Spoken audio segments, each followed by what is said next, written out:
ಎಲ್ಲರೂ ನಮಸ್ಕಾರ. ನಾನು ಬೆಳಗಾವಿಯಿಂದ 1 ಕಿಲೋಮೀಟರ್ ಈ ದೇವಸ್ಥಾನವು ರಸ್ತೆ ಬದಿಯಲ್ಲೇ ಇದ್ದರೂ ದೇವಸ್ಥಾನದ ಒಳಗಡೆ ಪ್ರವೇಶಿಸಿದಂತೆ ಯಾವ ಸಪ್ಪಳ ಹಾಗೂ ಗದ್ದಲವೂ ಕೇಳಿಸುವುದಿಲ್ಲ. ಬನ್ನಿ ಈಗ ದೇವಸ್ಥಾನದ ಒಳಗಡೆ ಹೋಗೋಣ. ದೇವಸ್ಥಾನದ ಮುಂದುಗಡೆ ಅಂತೂ ತುಂಬ ಚೆನ್ನಾಗಿದೆ ಈ ಪ್ಲೇಸು. ಹೀಗೆ ಹೊರಗಡೆ ದೇವರಿಗೆ ದೀಪ ಹಾಕಲು ಸಮಯಗಳನ್ನೆಲ್ಲ ಇಟ್ಟಿದ್ದಾರೆ. ನಾನು ದೀಪಕ್ಕೆ ಎಣ್ಣೆ ಹಾಕಿ ಕರ್ಪೂರ ಎಲ್ಲ ಹಾಕಿ ವಿಭೂಗೆ ನನಗೆ ಆಶೀರ್ವಾದವನ್ನು ತೆಗೆದುಕೊಂಡೆ. ಹಾಗೆ ಇಲ್ಲಿ ಬರುವಂಥ ಭಕ್ತಾದಿಗಳೆಲ್ಲ ಹೂಗಳನ್ನೆಲ್ಲ ದುರ್ಗಾ ಮಾತೆಗೆ ಕಟ್ಟಲು ಕೂತಿದ್ದಾರೆ. ಇಲ್ಲಿ ವಿಶೇಷ ಏನೆಂದರೆ ದುರ್ಗಾ ಮಾತೆಗೆ ಲಿಂಬು ದೀಪವು ವಿಶೇಷವಾಗಿದೆ.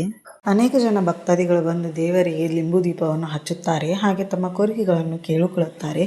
ಅದು ನೆರವೇರಿದ ನಂತರ ತಾಯಿ ದೇವಿಗೆ ಬಂದು ಇಲ್ಲಿ ಲಿಂಬು ದೀಪವನ್ನು ಹಚ್ಚುತ್ತಾರೆ.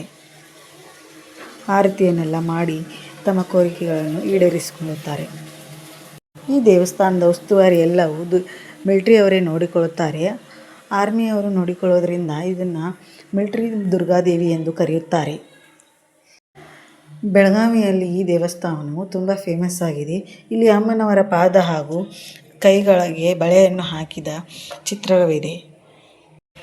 ಅದಕ್ಕೂ ಸಹ ಒಂದು ಸಣ್ಣ ಗರ್ಭಗುಡಿ ಹಾಗೆ ಮಾಡಿದ್ದಾರೆ. ಅಷ್ಟೇ ಅಲ್ಲದೆ ಈ ದೇವಸ್ಥಾನದಲ್ಲಿ ದುರ್ಗಾದೇವಿಯ ಜೊತೆಗೆ ಈಶ್ವರ ಹಾಗೂ ನಂದಿಯನ್ನು ಸ್ಥಾಪನೆ ಮಾಡಲಾಗಿದೆ. ಆ ದೇವರಿಗೂ ಸಹ ಪ್ರತಿ ಸೋಮವಾರ, ಮಂಗಳವಾರ, ಶುಕ್ರವಾರ ಬಹಳ ವಿಜೃಂಭಣೆಯಿಂದ ಪೂಜೆಯನ್ನು ಮಾಡಿರುತ್ತಾರೆ. ಈ ದುರ್ಗಾ ದೇವಿಯ ಗುಡಿಯಲ್ಲಿ ಲಿಂಬು ದೀಪದ ಆರತಿ ಮಾಡಿದ ನಂತರ ಇಲ್ಲಿ ದೇವಿಯ ನಾಮಾವಳಿಯನ್ನು ಹಾಕಿದ್ದಾರೆ. ಭಕ್ತಾದಿಗಳು ದೇವಿಯ ನಾಮಾವಳಿಯನ್ನು ಕೈಯಲ್ಲಿ ಆರತಿ ಹಿಡಿದುಕೊಂಡು ಸ್ತೋತ್ರಗಳನ್ನೆಲ್ಲ ಹೇಳುತ್ತಾರೆ. ದೇವಸ್ಥಾನದ ಹಿಂದ್ಗಡೆ ಎಲ್ಲ ವಾತಾವರಣವು ಹಚ್ಚ ಹಸಿರಾಗಿ ಹಾಗೆ ಅನೇಕ ಹೂಗಳಿಂದ ಗಿಡಗಳಿಂದ ತುಂಬಿದೆ. ಸ್ವಲ್ಪ ಮುಂದ್ಗಡೆ ಹೋದರೆ ಇಲ್ಲಿ ಬೌದ್ಧ ಟೆಂಪಲ್ ಬರುತ್ತದೆ. ಇದಕ್ಕೆ ಕಮಲ್ ಬಸದಿ ಎನ್ನುತ್ತಾರೆ. ಕಮಲ್ ಬಸದಿಯು ತುಂಬ ಸಮೀಪದಲ್ಲಿ ದುರ್ಗಾದೇವಿಗೆ ಇದೆ.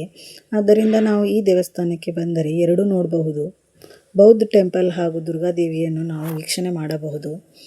ಬೌದ್ಧ ಕಮಲ್ ಬಸದಿಯು ಐಹೊಳೆ ಹಾಗೂ ಪಟ್ಟದಕಲ್ಲು ಹೋಲುವ ರೀತಿಯಲ್ಲಿ ಇದೆ. ಈ ದೇವಸ್ಥಾನದ ಒಳಗಡೆ ಹೋದಂತೆಲ್ಲ ಕಂಬಗಳ ಮೇಲೆ ಅನೇಕ ಚಿತ್ರಣಗಳನ್ನೆಲ್ಲ ಬರೆದಿದ್ದಾರೆ. ನೋಡಲಿಕ್ಕೆ ಎರಡು ಕಣ್ಣು ಸಾಲದು. ಈ ದೇವಸ್ಥಾನದ ಮೇಲ್ಗಡೆ ಕಮಲಗಳ ಚಿತ್ರಗಳನ್ನೆಲ್ಲ ನಾವು ಕಾಣಬಹುದು. ಬನ್ನಿ ಈಗ ದೇವಸ್ಥಾನದ ಒಳಗಡೆ ಹೋಗೋಣ. ಗೌತಮ ಬುದ್ಧರು ಯಾವಾಗಲೂ ಶಾಂತ ಮನಸ್ಸಿನವರಾಗಿದ್ದರು.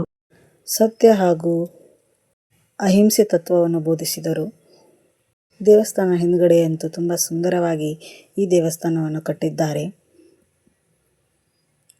ಹಾಗೆ ಮುಂದ್ಗಡೆ ಹೋದರೆ ಇನ್ನೊಂದು ದೇವಾಲಯವನ್ನು ಕಾಣಬಹುದು. ಆದರೆ ಇಲ್ಲಿ ಯಾವ ವಿಗ್ರಹಗಳು ಇಲ್ಲ. ಕೇವಲ ಶಾಂತಿಯ ವಾಸ್ತವವನ್ನು ಅಷ್ಟೇ ಕಾಣಬಹುದು.